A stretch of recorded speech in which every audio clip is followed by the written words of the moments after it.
Aujourd'hui, la crypto que je vais te partager va te changer la vie, comme elle a changé la mienne. Et ici, on ne parle pas d'un x10 ni d'un x100, mais tout simplement d'un x1000. Tu me crois pas? Et pourtant, cette crypto va autant financièrement que mentalement te changer. Et si tu te demandes si c'est trop tard d'investir dessus aujourd'hui, clairement non. Au contraire. C'est le moment de mettre justement all-in dessus. Et là, pas de non-financial advice cette fois-ci. Mais avant de commencer et te révéler cette crypto pépite, parlons un petit peu d'actualité. Tu as dû voir récemment, la guerre a été déclenchée et je vais m'arrêter là. Pourquoi? Tout simplement parce que j'en sais pas plus aujourd'hui que ça. Parce que je ne regarde tout simplement pas ou plus les informations. Je ne lis plus les actualités et ce depuis près de 10 ans. Tu peux appeler ça comme tu veux, de l'ignorance, tu peux appeler ça aussi du déni. J'appelle cela une discipline de vie, un choix personnel longuement mûri mais aussi le fruit de nombreuses années à me faire lobotomiser le cerveau. Et oui, clairement, j'ai remarqué que je n'étais plus maître de ma façon de penser, j'étais tout simplement contrôlable et à la fois contrôlé. Et comme disait très justement Pythagore, nul n'est libre qui ne sait se maîtriser. Et cela date tout simplement de 2015. Pourquoi cette date particulièrement, tu vas me demander? Tout simplement parce que rappelle-toi, le 13 novembre 2015, une série d'attaques terroristes coordonnées frappe Paris et la ville de Saint-Denis. Les attentats ont tout simplement ciblé le Stade de France, des cafés, des restaurants et la salle de concert du Bataclan, faisant près de 130 morts et des centaines de blessés. À cette époque, je me rappelle encore très bien de cette période noire qui a traumatisé la France. J'étais scotché sur BFM TV et CNews, tout comme j'avais été scotché le 11 septembre 2001 lorsque les tours jumelles se sont écroulées. Et cela, j'ai envie de te dire, tout comme on a été forcé à rester à la maison en 2021 pour manger du Covid toute la journée. Mais la seule différence, c'est qu'en 2020, j'étais déjà passé de l'autre côté. J'avais déjà franchi ce cap.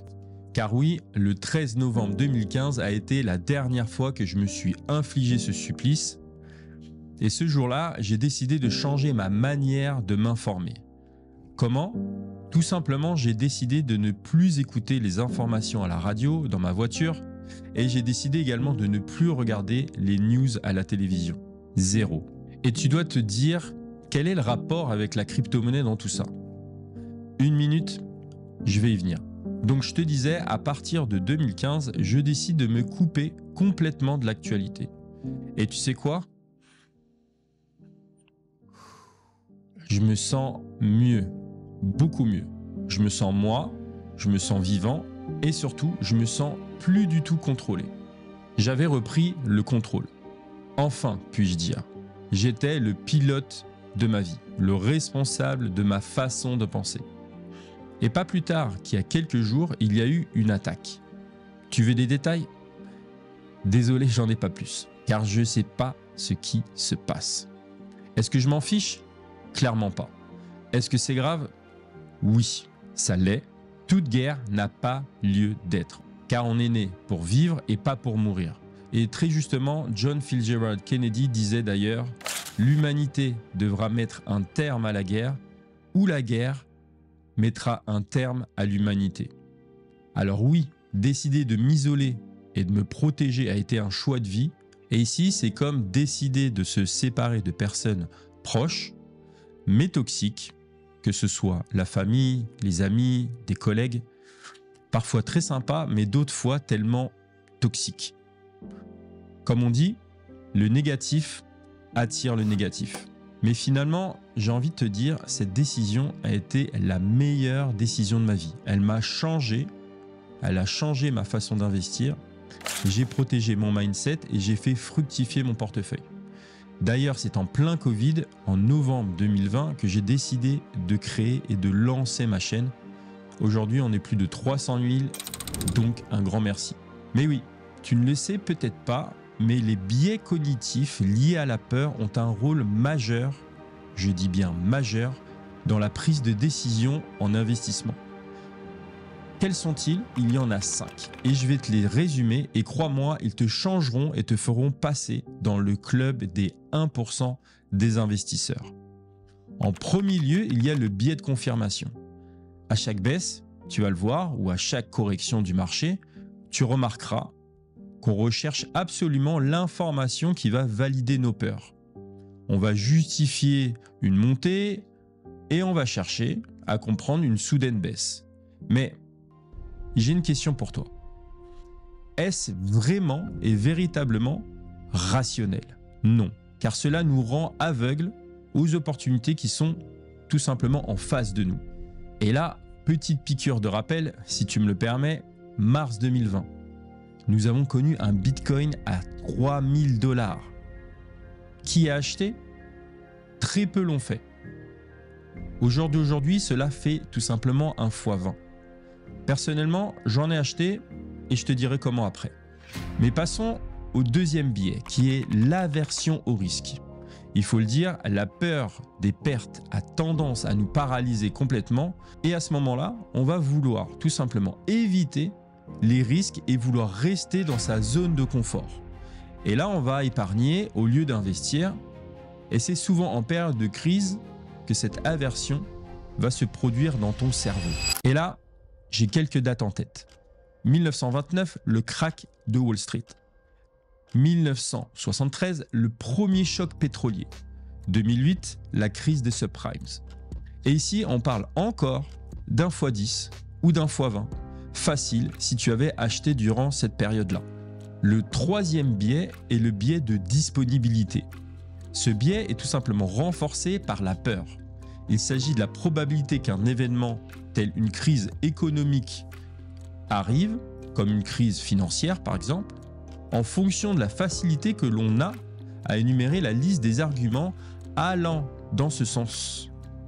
En gros, on va vouloir aller dans le sens de tous ces signaux-là et cela renforce finalement la tendance ou en tout cas le sentiment d'aller dans cette direction. Le quatrième biais, c'est le biais de représentativité. C'est lorsque les investisseurs tendent trop à généraliser, comme par exemple le fait qu'une correction va arriver, puisque de toutes petites corrections ont déjà eu lieu, alors que le sentiment du marché a complètement changé, il a switché. Et enfin, à mon avis, le pire des biais, la panique de vente. J'appelle cela la technique du mouton. Et là, on va vendre. Pourquoi? Tout simplement parce que tout le monde vend. C'est celui qui a le plus d'impact, à mon avis, sur ton mental, mais également sur ton portefeuille. Et là, les personnes qui sont dans cette catégorie-là sont ce qu'on appelle les mains faibles, les weak hands. Donc, j'ai une question pour toi. Est-ce que suivre le troupeau est la meilleure des stratégies? Est-ce que la masse gagne toujours ou ne faut-il pas marcher, voire courir à contresens? Je pense que, honnêtement, tu as déjà la réponse. Alors, autant de biais qui sont régis et contrôlés par la peur, tu l'as compris, la peur peut engendrer des réactions impulsives et nous faire vendre dans la panique. Alors, on rate ici l'occasion de rentrer à moindre coût sur un actif ou tout simplement de renforcer des positions. Mais au fait, tu dois te dire quelles sont ces séries d'événements dont je parle depuis le début. Eh bien, il y en a plein, mais je vais t'en donner 4 principales. La première, c'est les crises économiques. On parle ici de récession ou de crise financière, comme celle de la Grande Dépression qui a commencé en 1929, la crise pétrolière de 1973, en octobre 1973 exactement, la crise financière mondiale qui a eu lieu en 2009 avec la crise des subprimes et la crise de la dette de la zone euro en 2009, sans parler de la pandémie de Covid 2019 début 2020. Est-ce que depuis toutes ces crises, le marché s'est relevé? Oui. Est-ce que tu as investi à ce moment-là? Et là, tu vas me dire, je n'étais pas né pour la plupart de ces crises. Mais moi non plus. Mais tu vas en connaître, ça c'est sûr. À toi de prendre les bonnes décisions. Deuxième événement, les crises politiques. Et cela comprend ici les instabilités politiques, les guerres, les coups d'État ou ces tensions géopolitiques majeures qui peuvent influencer négativement les marchés financiers. En 3, on a les crises sanitaires. Et donc ici, ce sont toutes les pandémies ou toutes ces crises sanitaires qui peuvent causer des perturbations économiques importantes et de l'incertitude sur le marché. Et le Covid, on est tous passés par là, on l'a tous connu, et on avait l'impression que c'était la fin du monde. Et pourtant, on est toujours vivant.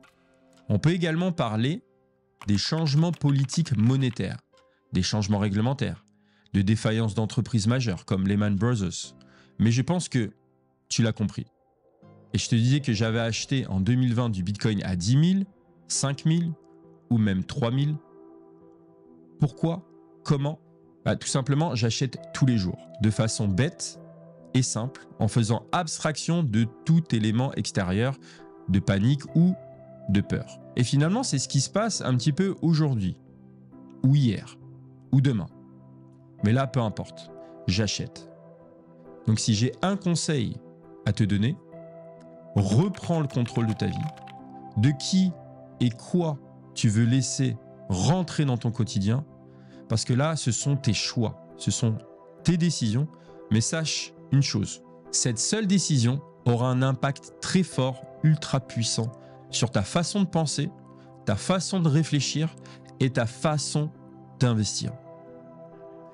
Et maintenant, je pense que tu l'as compris. Parce que oui, si tu as regardé toute la vidéo, si tu es resté, tu as compris. Tu as trouvé cette fameuse pépite qui te fera gagner un x10, un x100 ou un x1000. Que ce soit ici, dans ton portefeuille, mais également dans ta tête. Donc je te laisse le soin d'écrire le nom du token en question dont je te parlais au début de la vidéo et dont tu as trouvé la pépite là, et tu la mets en commentaire et de me laisser un petit retour sur cette vidéo. Mais avant qu'on se quitte, à toi de faire maintenant tes choix, de prendre les bonnes décisions et de passer à l'action lorsque ce fameux token apparaîtra demain, dans 6 mois ou dans 5 ans. Et passer de faucher à 100 000 € en moins de 3 mois, c'est justement la vidéo que je t'invite à voir maintenant et qui te parle justement de mon expérience et comment j'ai vécu le Covid et comment j'ai réussi à rebondir. J'espère que cette vidéo t'a inspiré. C'était Julien, à bientôt, ciao!